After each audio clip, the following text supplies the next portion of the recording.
and the pilot says, "Oh, that's João." João is Portuguese for John, and it's basically sort of the local guy who spearfishes for lobster for the restaurant on the island. And we're like, this guy's miles away from the shore. Where's the boat? And he goes, "Oh, he's too poor. He doesn't have a boat. He just swims there and does the stuff." So we meet that Joao guy, and he's like Aquaman, right? Like this guy's insanely cool, and it's like he's a fish, right? So we spearfish. He shows us these best locations, and it was an amazing experience for me as a boy. I was so inspired by this guy, and he tells me this story. He says, when I go looking for lobster, they usually are under rocks. That's where they live. The other thing that I see under the rocks is sharks, because that's where they go to sleep, because they have to keep moving for oxygen to go through their gills, and the rocks sort of provide this current that goes also under, so they sleep there. And we're like, so what do you do when you see a shark that is in your way rather, to the lobster that you need to, that's your livelihood? And he goes, "Oh, that's easy. I just shake them." And I go, "What?" Of course I was like 13 years old. I was shocked. Like, "What do you mean you shake them?" He goes, "Yeah, I just grab them by the fin and I shake them and they swim away." And that really stuck with me. So I call that practice "shake the shark." And the practice is very simple. Most of the things that you're afraid of are completely exaggerated, and they actually don't pose any danger to you whatsoever. And the only way to get rid of that fear is to shake the shark, is to actually do the thing that causes you fear, is to actually go to the networking event, is to actually go and speak in front of an audience, actually to record a video for your first YouTube channel or podcast, or write that first book, and it's going to be a terrible draft. It's going to be horrible. No one was going to read it, but you did the thing. Now you can refine it. You have to make it honest before you make it good. And that's the action part that I mean, that's what I do with my clients. It's like, look, what are you afraid of? And everybody, I can't tell you how many extraordinarily gifted people need to shake the shark so they can get to the next level of where they need to be. This is the Future Ready Advisor, a show about transforming your financial advisory practice. I'm your host, Sam Sivarajan, a wealth management consultant, behavioral scientist, and keynote speaker. In this podcast, I dive deep into the real challenges advisors face and bring you insightful conversations with top industry experts. Together, we'll explore practical strategies grounded in behavioral science to help you better serve your clients, optimize your time, and build a future-ready practice. Hi, everyone. I'm your host, Sam Sivarajan. Welcome to today's episode of the Future Ready Advisor. Today, I'm here with Christian Ray-Flores, a seasoned entrepreneur, performance coach, and former international pop star. Christian, welcome to the show. Thanks for having me, Sam. It's an honor. I'm really looking forward to our conversation. Let me quickly introduce you to the audience. Joining us is Christian Ray-Flores. His bio reads like a travel guide and spans continents, industries, and career reinventions. From pop culture in Russia to launching successful media companies in the US. He now helps entrepreneurs and professionals embrace personal branding and achieve high performance through his media and coaching firm, Third Drive Media. Christian, welcome to the show. Thank you.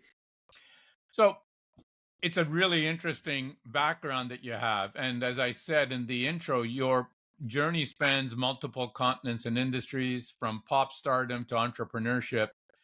And I think the common theme that I see there is this experience in overcoming adversity time and time again. So can you talk a little bit about your background and how this has shaped your approach to your coaching and personal branding work? Yes, of course. It's a very confusing story, but I'll try to keep it succinct, and you can ask me any follow-up questions if I confuse you and you need some clarification, because you know your audience better than I do. So basically, the backdrop of the pop stardom thing that people usually notice, and I can talk about a little bit about that as well, is I was a refugee at age 5. My mom is Russian, my dad's Chilean. We're in Chile. There was a military coup. My dad was in a concentration camp. And that basically, it was a lot of sort of early childhood danger, cruelty, political unrest. It was just, and it sent us traveling. We ended up moving to 4 different countries by the time I was 7 years old, and we landed. I was 7 years old. We landed in Mozambique, in Maputo, which is the Southeast Africa, and I grew up there. So that was sort of my formative years were there, and that sort of early childhood stuff really shaped who I am, just like everybody else. And by the time we went back to the Soviet Union. It was still the Soviet times with my mom after my parents divorced. I had this sort of strange mix of experiencing poverty, a lot of change, a lot of cultural adaptation that needed to happen. I learned 4 languages by age 9. And that eventually sort of all, in some ways, didn't help because I was sort of an outsider everywhere I've been. Till to this day, I don't have a homeland in the classic sense. My roots are not that deep, but also it gave me some superpowers and some abilities to take more risk, be more creative, be entrepreneurial, adaptation, things like that, and that all served me in both in my studies. I studied economics. I got a master's degree in economics, and then when I decided to try music because I was really bored with banking or finance at the time, and I'm sorry for the audience because you guys are financial advisors. I was very young, and I didn't find it a lot of fun right at the time.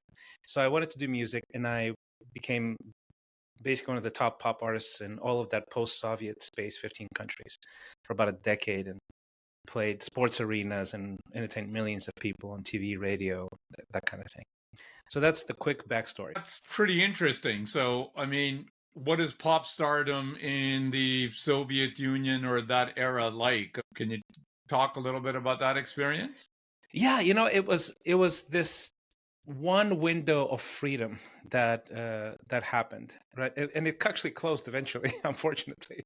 It's like after 75 years of communist rule, there was like it was an actual free press, free market environment. And it's like the Wild West, obviously, because none of the culture or the systems were calibrated towards something like that. And then it started closing up after authoritarian rule slowly started sort of coming back in the early 2000s. But I was one of those lucky recipients where I had something to offer, and there was no system to suppress that. So if the thing that you offer people like, then you become popular or successful, and that was sort of my experience. But it was pretty wild. It was really, really interesting. So that's an interesting comment that you make about knowing the value that you offer and that it resonates with the market. I'm sure you've struggled with it. I'm sure most of our audience has struggled with it. Internal obstacles like fear and the imposter syndrome. I think in particular for financial advisors, being independent, being on their own for a large part, competing against the likes of TikTok or financial influencers, this imposter syndrome or the challenge of knowing their value, I think is very prominent for them. What are the first steps that you would recommend that they should take to ensure that they have a resilient mindset and be able to fully embrace their personal brand with confidence? So I would say there's a couple of things, right? I would say just on the deepest level, it's all fear, right? Fear is the thing that stops us from achieving what we were meant to do in this world. It's the fear, usually not only of failure, but on a deeper level, it's a fear of rejection from other people. That fear, it's almost always exaggerated, right? And sort of developing a practice that acknowledges the fear, that records the fear, it's sort of this, it's emotional, it's mental, it's biochemical, it sort of washes over you in these waves, right? Imposter syndrome, things like that, anxiety. And everybody has it. Everybody has it. It doesn't matter how successful you are. It doesn't go away. It's very primal. And it's connected on the deepest level to fear. Now, acknowledging the fear and then understanding how to turn that around is basically the task you're describing. This is the thing. This is the holy grail of long-term success, right? The core pillar of it, at the very least.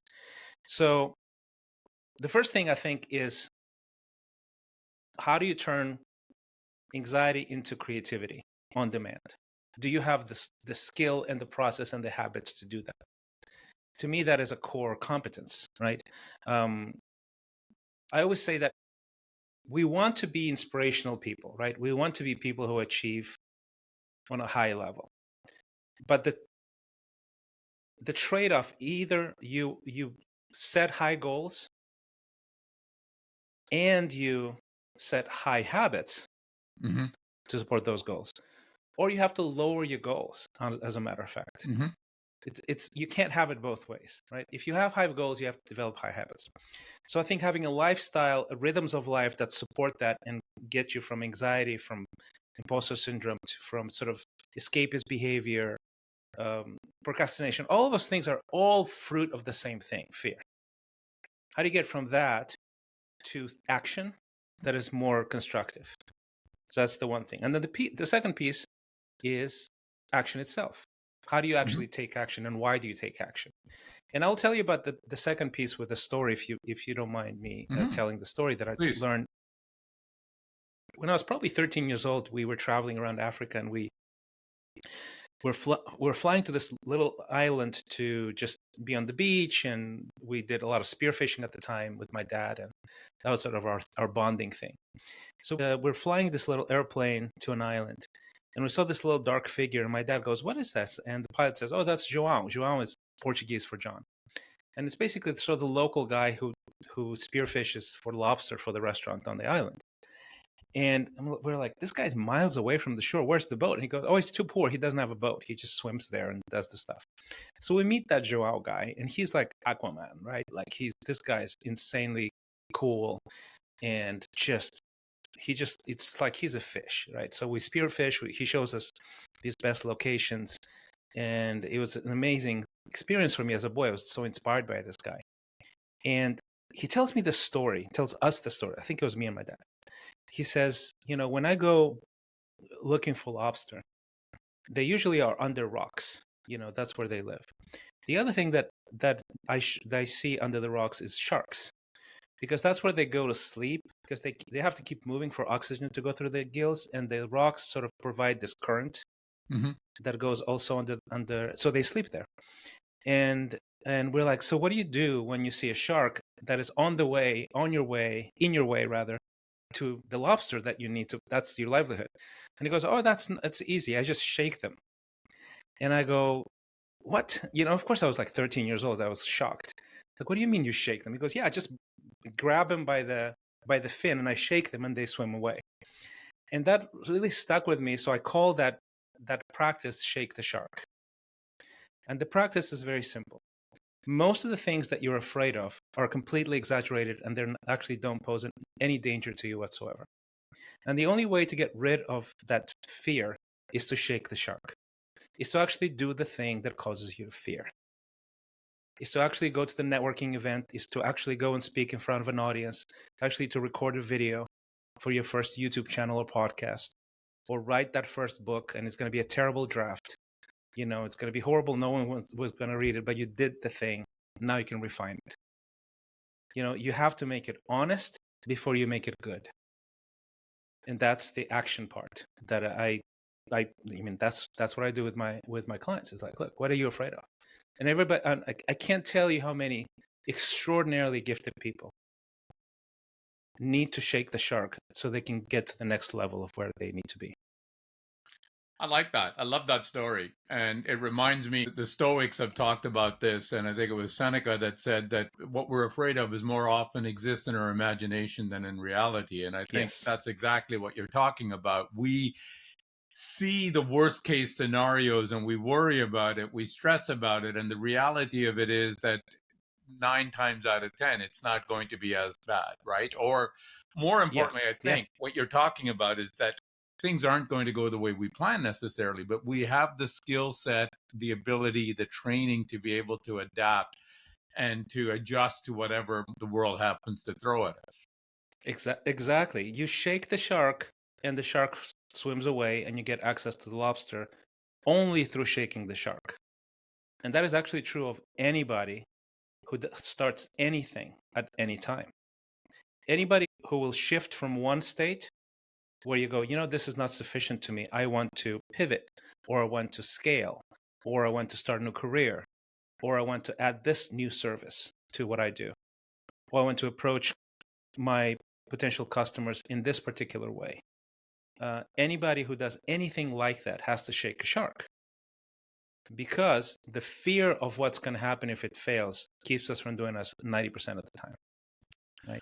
And once you learn that is a truth, that's a fundamental truth, you can do it over and over and over again, right? And every time you make those changes and you shake the shark and you get to the lobster, you discover that you're capable of so much more than you expected. And that's the secret.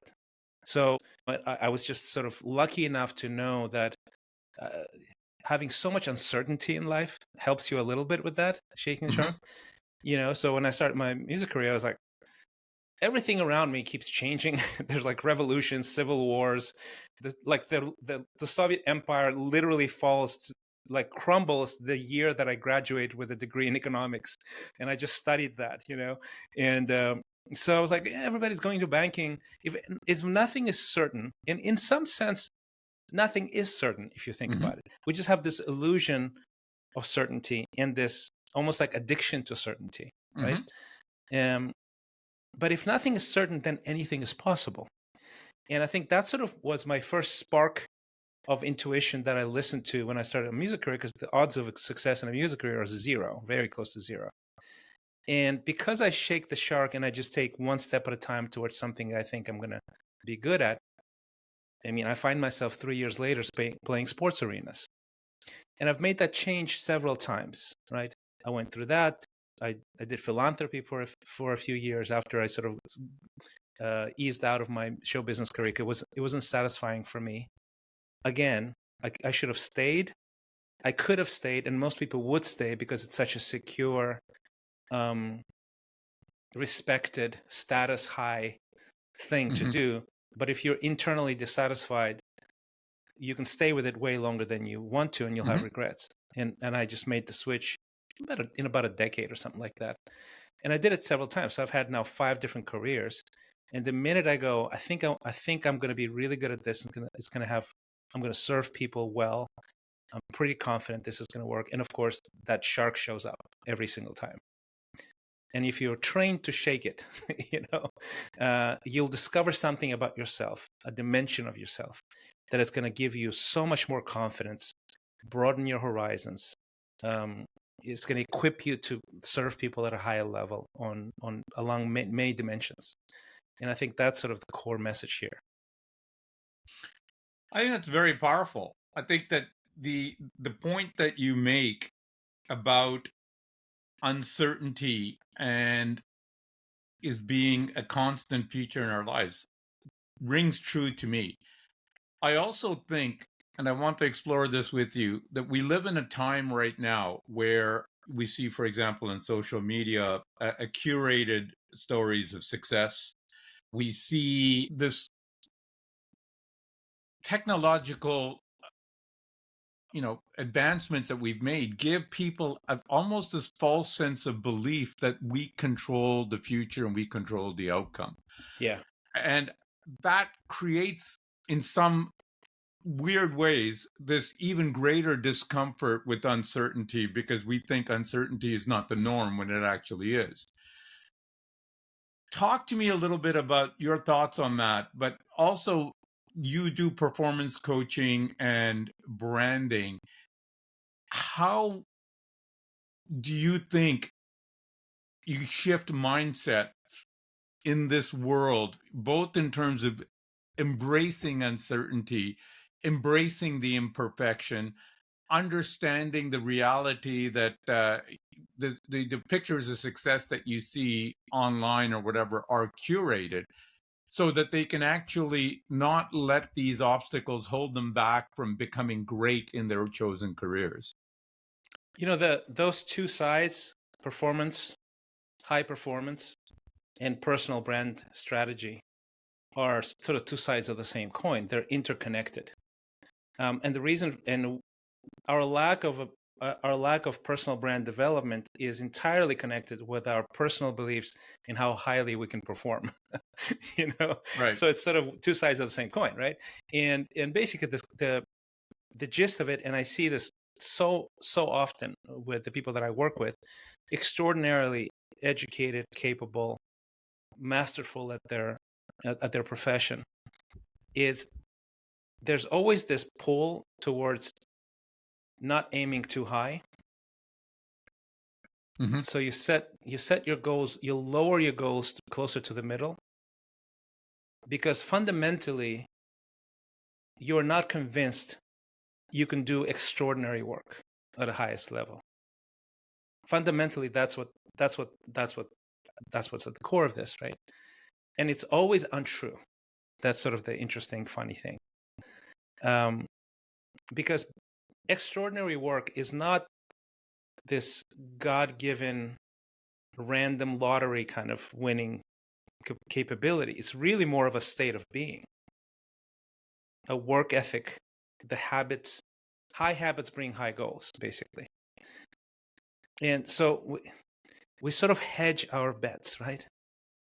We'll go, yeah, I'm going to be a financial advisor, but I'm going to be in this niche because I look around and, 90% of the people, that's where they are.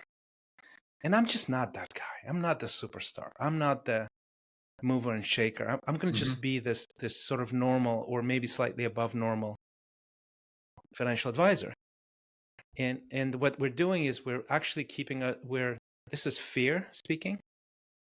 And what we're doing is we're saying we're hedging our bets. And the fear is not a fear of failure, actually, fundamentally. I think it's a fear of rejection.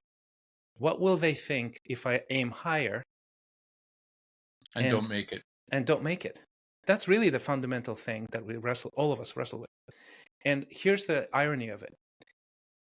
Because all people have this struggle, most people will aim to the middle. Mm-hmm. Guess where the most competition is? In the middle. If you go higher, there's less competition. There's actually higher levels of success there.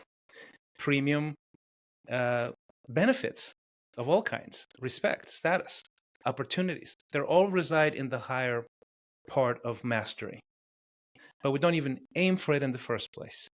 So the performance coaching piece is how do we get you the skills and the habits that support a higher goal rather than lowering your goals.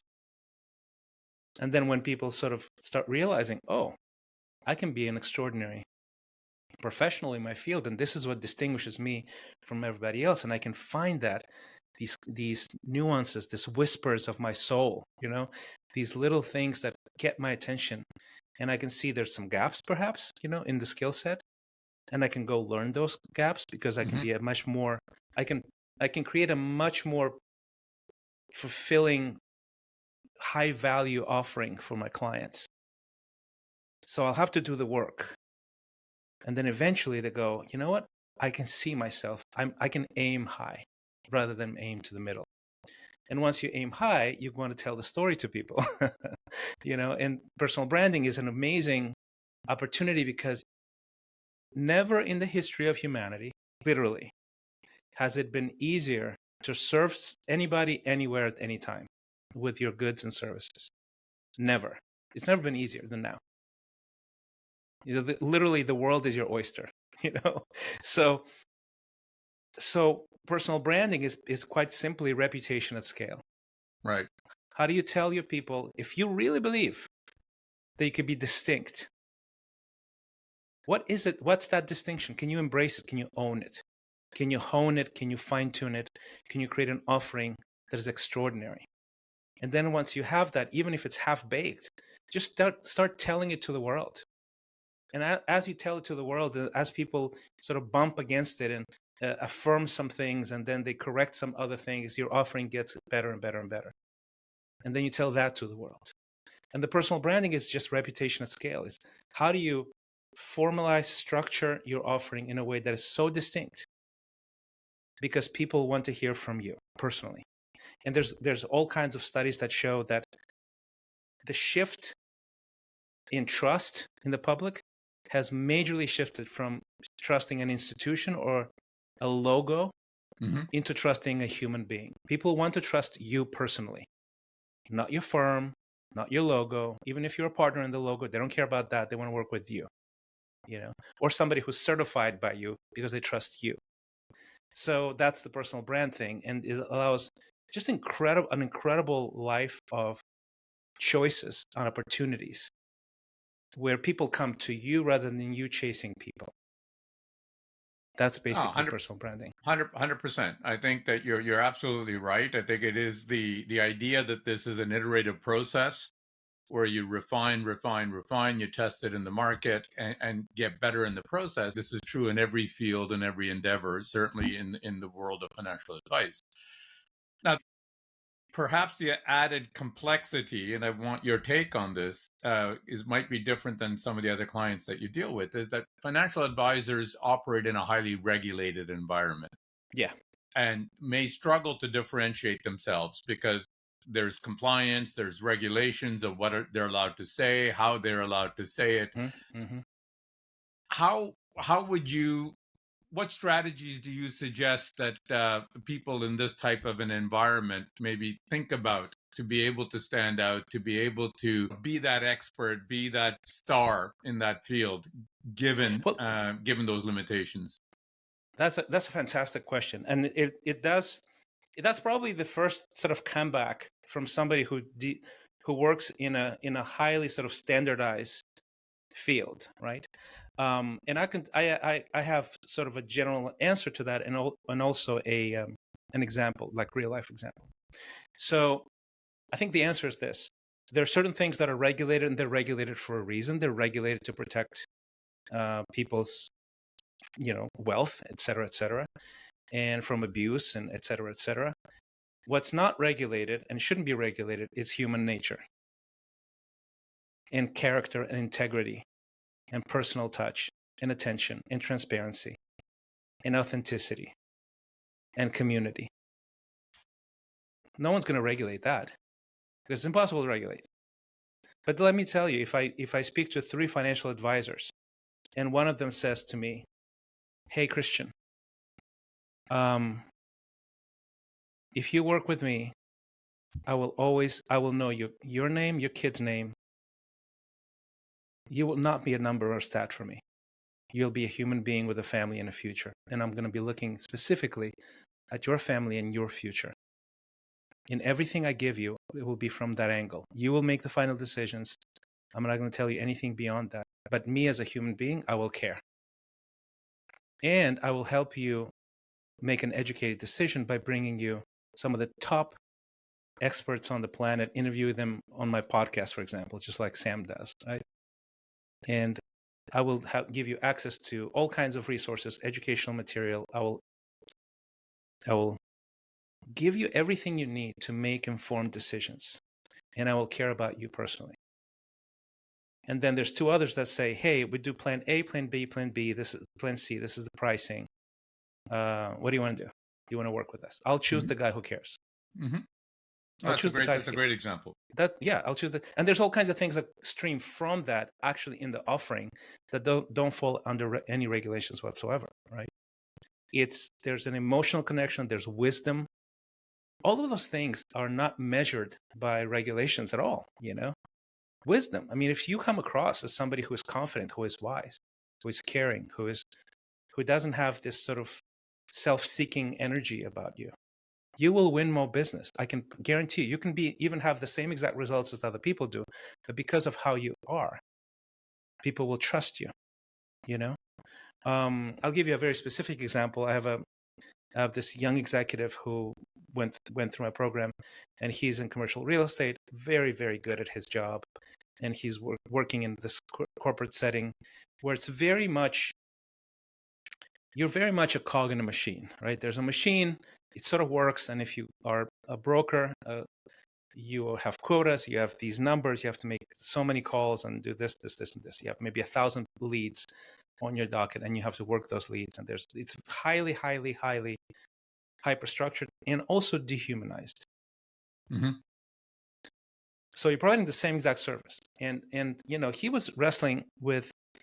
He's like, I don't even know what to do. Like, I don't know if I want to do this for the rest of my life. This is soul crushing, And I said, well, tell me more. Like, how can you humanize this thing? He's a very relational guy. He's very good with people, but the sort of the atmosphere he was in was just none of those parts of him were activated, right? And I said, I know you. You are very relational. You really care. You have insights that are nuanced that can bring a lot of value, but none of those insights are even available to your clients in your current offering, the way the whole thing is structured. And he goes, yeah, but I don't know. I mean, what is it? I'm a broker. How many ways is there to be a broker? Because I can't innovate that. And I said, okay, well, let me ask you this. And I basically gave him a path, and I'm not going to go into all the details, but I basically said, look, let's work on a specific offering that is so nuanced that no one has that. And I gave him some general ideas that actually worked in his field. And I said, look, reach out. Do you know people who are influential in this field? He goes, yeah. Here's what you do. Let's work on an offering that is maybe not 100% baked, but it's 80% there, that it is distinct. And we knew what it was. I said, look, call the most influential movers and shakers that you do know and say, look, I'm hosting a curated dinner served by this elite chef in this special place. It's going to be a meal prepared just for you and with this kind of nuance. And it's just for the top 7 influencers in our city. And I would like to host you because I consider you an authority, a wise person, an influencer in this field. Would you accept? And I said, will they come? He goes, I think so, yeah. I said, okay. So here's what you do. You invite them, and then in the beginning of the dinner, you obviously spend good money on this thing, right? And you say, guys, I gathered you because I look up to you and I admire you, and I'm this young, ambitious guy who wants to do great things in our field. And I have no ask of you whatsoever. And what I want to do is for you to just enjoy this dinner and share your stories. And I want to get to know each other and myself. And I want to go around the circle and just, if I can just book a 15 to 30 minute coffee with each one of you at some point in the future, next month or so. That's all I ask, if that's okay. And please enjoy the dinner. That's it. And I said, then you do that. You talk to them and you pull their calendars and stuff like that. And do you think even the ones that are like, I don't know if I have time for this kid, would say no after they see the other movers and shakers booking calls with you? Like he said, no, I think they're all going to say yes. I said, okay. So then when you book those calls, you're going to book calls with probably most of them, if not all of them. You get coffee with them and you say, look, I admire you, Mr. So-and-so. And I have this offering that I've been developing that I feel like will add so much value to our clients. And I don't want anything from you. All I want is for you to take a look at what I'm thinking and then validate and maybe invalidate some of the stuff here. All I need is wisdom. No ask. I said, by the third one you meet, maybe they'll give you some critiques and things like that. People are going to go, how do I work with this guy? How do I partner with this guy? This kid is an innovator. This kid cares. He knows how to develop deep relationships. And he basically said, that's it. This is how I'm going to do business now. He started his own firm and it's now launched and he's now making bigger and bigger deals every time he does that. So this is just a real life example, right? In a very regulated place as well. No, look, it's a good point. It's something that I've always, and most of my audience would relate to. It's the idea of tapping into that unique human element that they bring, but also that their clients are bringing. So Yes. Never to forget, how you can build that connection. It's all about, as you say, trust.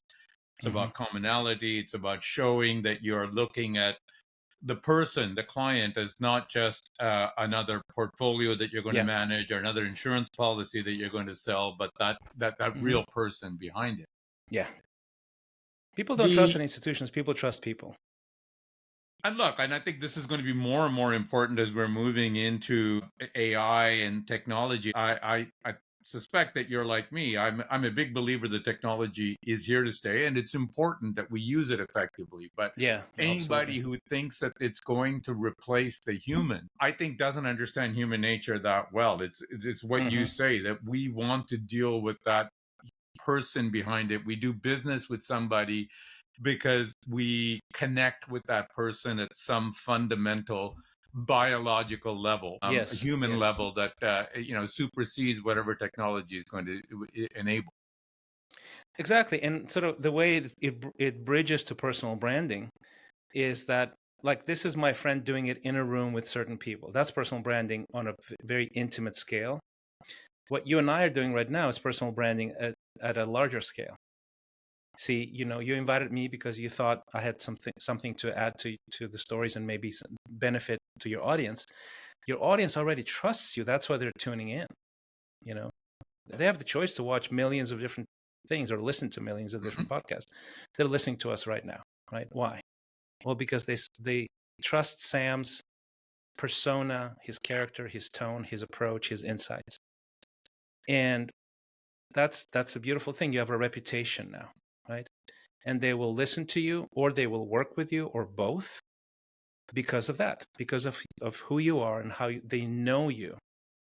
At, they spend hours and hours with you if they listen to the podcast, right?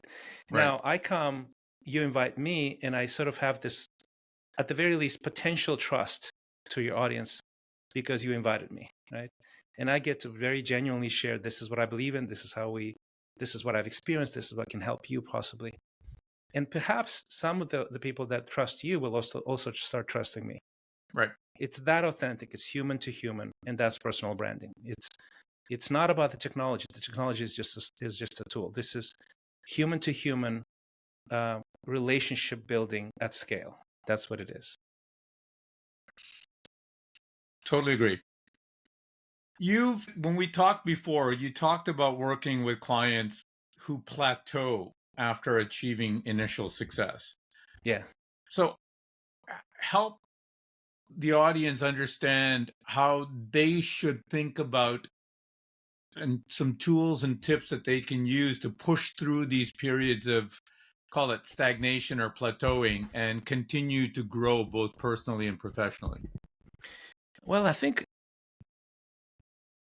measuring the dimensions that matter is a big thing, right? Um, we don't grow in areas that we don't like, we don't feel successful at. That's why we don't grow in them. So the whole the essence of the human condition is avoiding discomfort and pain. That's what, avoiding suffering. So Right. it's sort of ironic that we lean into the things that we're already good at, and we get better at them because we lean into them, and that's how it goes. Well, eventually what happens is, when we plateau, is that we're leaning into the things we're good at, that excite us, that we feel confident in, and we underlean into the things that we feel discomfort. We're trying to avoid that discomfort. We're trying to compensate for it. We delegate it away. We hired it away. We ignore it and things like that.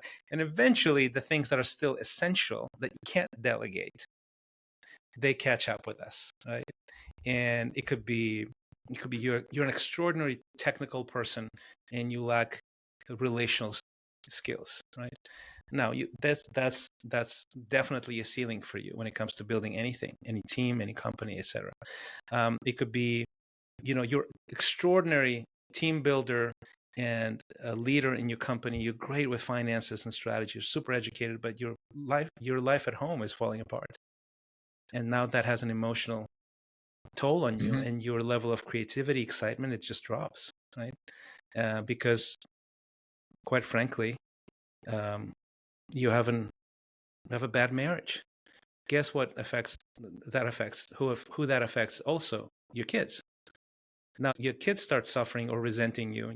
I have 3 girls who already left the house, and I'll tell you, I don't care how successful you are financially, professionally, if things are not good at home, nothing is good. That's just true. And your team, your coworkers, and your clients will feel that at some level. You can't just hide that. That's how you plateau. So it's all these things, right? There's all these flat sides that we have and we ignore. And the plateau is really an opportunity for you to correct a flat side, basically. And what is it then? What's the flat side? And that's the big question. What are you trying to ignore? What are you rationalizing away as unimportant? And we explore that usually. So we use this tool called the exponential radar, which is basically 7 different dimensions. And it's it's a very simple tool. And we just score ourselves between 1 and 10 across 7 different dimensions. And there's a total score between all of them. And it's fascinating how something so simple can make us aware if we just look at it and talk about it and analyze it long enough of our flat sides. And I can, just from working with so many people over time, I see it over and over again.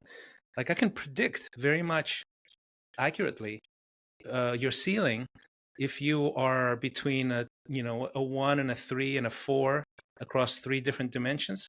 You have a ceiling in front of you. If you haven't hit it yet, you will hit it soon, basically, right? I can also predict that if you're between an 8 and a 10 across 7 dimensions, you're going to fly. It's just a matter of when. That's all. You're going to fly. You're going to do so great. I'm so happy for you already, basically, but that's how accurate that thing is, right? So we use this tool all the time. And when we speak, we sort of say, hey, I'm a 5 on finances, or I'm a 3 in relationships, or I'm a 10 on fun, and there's others. There's fitness, there's faith, there's the spiritual component. And those things are based out of a Harvard, I derived that from the Harvard study for human development. That is the most thorough longitudinal study in human flourishing in history, over 80 years, tracking hundreds of people. And those are the dimensions that will make you healthier, wealthier, and have you live longer. So it's hard data that backs this up. So if you take it seriously, put it at the core of how you operate, it's a really good way to measure. It's just a great tool, This point about multidimensional is true, I think, for anyone, but particularly I would say it resonates with financial advisors because they do need to be multidimensional to build that relationship focus for their business. I mean, your clients trust you because there is some component of you that resonates with them. And if you are one dimensional or have a lot of flat sides, as the lingo that you're using, it's going to show up in your business because you don't have some basis to relate to a larger group of clients. Well, I bet his trust is massive in financial advisors, massive, because we care about our money. We really do. So if you're anywhere near my money, I want to be able to really, really trust you and like you. So. I've always said that the technical skills that you bring as a financial advisor is going to be key, but you're dealing for the most part with people that have been successful in their own walks of life, whether as an entrepreneur, as an executive, what have you. Yeah. And to a large extent, they've become successful because they've been in control. They've been in control of their affairs. So when they come to you as a financial advisor, this may be one of the first times they're actually kind of delegating control to you. That's true. That's a good point. It doesn't matter how technically strong you are until you can speak to the heart of that client to be able to show them that I care about your personal affairs almost as much as you care about it. Any speaking to their head by talking about market statistics or the pros and cons of a particular type of policy is wasted, because the client is going to be sitting there wondering, can I really trust you or not? So it comes back to your point that it's that first kind of speaking to the heart to be able to establish that, yes, you can trust me. And then afterwards you get into why you should trust me, why this is the right product for you, or why this is the right recommendation. And I can tell you that is true to all the way to the highest levels. One of the guys that I mentor manages $1.5 billion of funds, right? So and he's sort of he and I are very close, so I know the nuance and details. As a matter of fact, later tonight I'm going to hang out with some of his billionaire clients and partners and things like that. So I have a front row seat to some of those dynamics, and it's just absolutely fascinating just how much trust is key in this whole thing. Like being good at managing money is a prerequisite. Of course, you need to be good. Everybody's good. Like, there's a certain level beyond which, if you're not good, you're not even in the game in the first place, right? I mean, of course, you need to be good. That's a basic. That's a basic prerequisite. Okay, but if you want to go, stakes. yeah, I mean, if you want to go, if you want to aim high, using the some of the language that we used before, and not just aim to the middle, you need to figure out how to relate to people on dimensions that have nothing to do with money in the first place.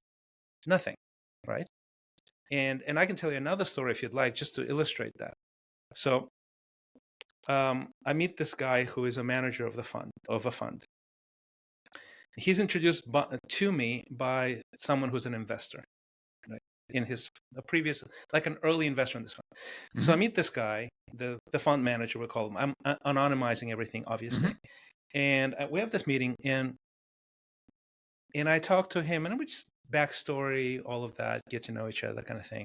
And it becomes very evident that the fund manager, the reason why he's okay and wanting to meet with me and showing off his very, very fancy office in a very, very fancy building, is to find out how close I am to that investor, and to see if I can get that investor to invest back, start investing, and bring his friends to the fund, right? And I'm like, I tell him, and that's it, right? So then I go back, and my friend, the investor, says, "So how'd it go?" I said, "Oh, it went well." Instead of asking if there's a way I can get you to invest in the fund again, and he goes, "No," and I'll tell you why. I'm not going to invest in him. And he goes, "Precisely because when you met with him, but he was not looking for ways to give you something. He was looking something to use you." Yep. And he goes, "This guy will never see the highest level investments into his fund, because he's now developed a reputation of that in the very, very small circles." And he says, "I can promise you." Now it's really fascinating because this guy's brilliant, right? The fund manager. He's really, really good. He's invested in over 100 companies, and he has this unspoken reputation, this personal brand in a negative way, that was generated not by his ability or inability to invest, but just by his personal character. Interactions. Yeah, and the higher you go in the food chain, the more that matters to people. They won't even ask you specific questions. They'll get a vibe, and they'll make decision based on that.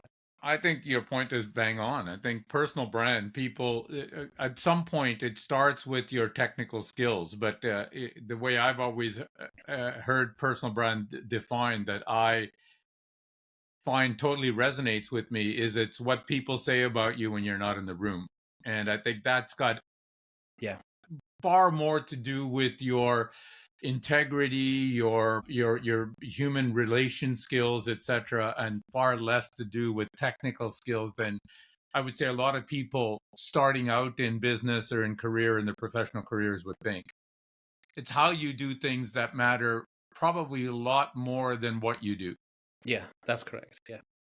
And all of that hinges then, again, if you make a full circle into how do you manage yourself? How do you grow? How do you overcome imposter syndrome? How do you become creative and intentional and joyful and free? How do you develop the dimensions of you on a broader scale? That is, ironically, what gives you the success in the long run.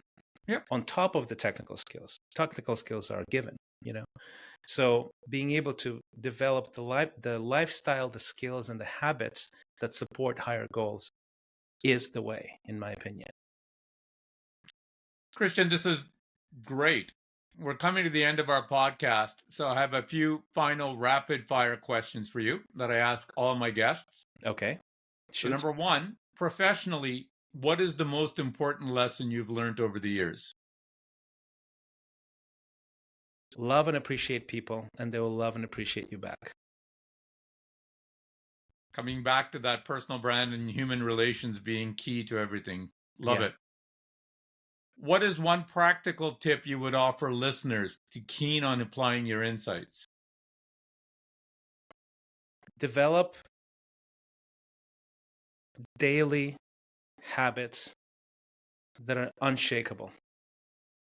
Because in those short moments that no one sees, that's where the future is built.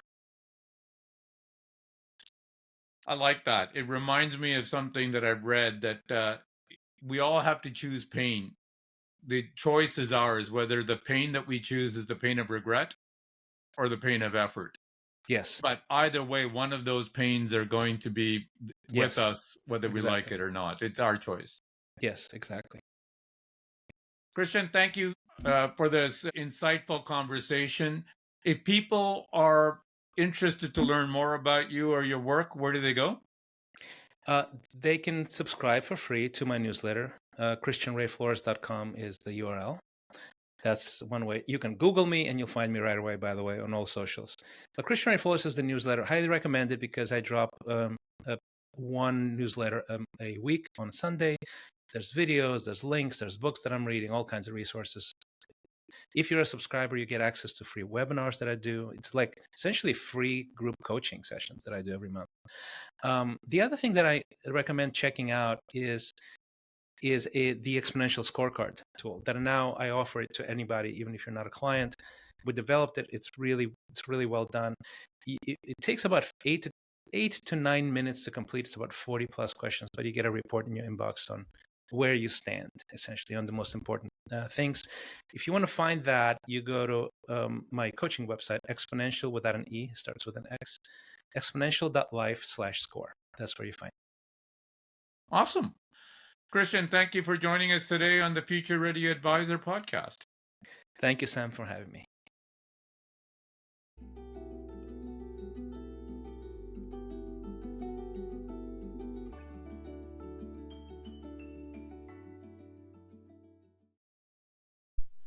In this episode of the Future Ready Advisor, I spoke with Christian Ray-Flores, entrepreneur, performance coach, and former international rock star, about overcoming fear, building resilience, and leveraging personal branding. Here are my 3 key takeaways from our discussion. Number 1, overcoming fear with action. Christian introduced the concept of shaking the shark, facing exaggerated fears directly to unlock opportunities. He emphasized that most fears, whether of failure or rejection, are often unfounded. Taking bold action transforms anxiety into creativity, helping advisors move past mental roadblocks. Number 2, the power of personal branding. Personal branding isn't just about marketing. It's about conveying authenticity and trust at scale. Advisors should embrace their unique stories and skills, positioning themselves as approachable experts. In a world of financial regulations, personal connections and character remain unregulated and invaluable. Number 3, adapting to uncertainty. Christian stressed the importance of embracing life's inherent uncertainty. He shared tools like the exponential radar to identify areas for personal growth. By aiming high and cultivating daily habits that support long-term goals, advisors can continuously evolve and thrive in an unpredictable industry. As Christian said, success lies in facing challenges head-on, staying true to your values, and growing every day. Thank you for listening to the Future Ready Advisor.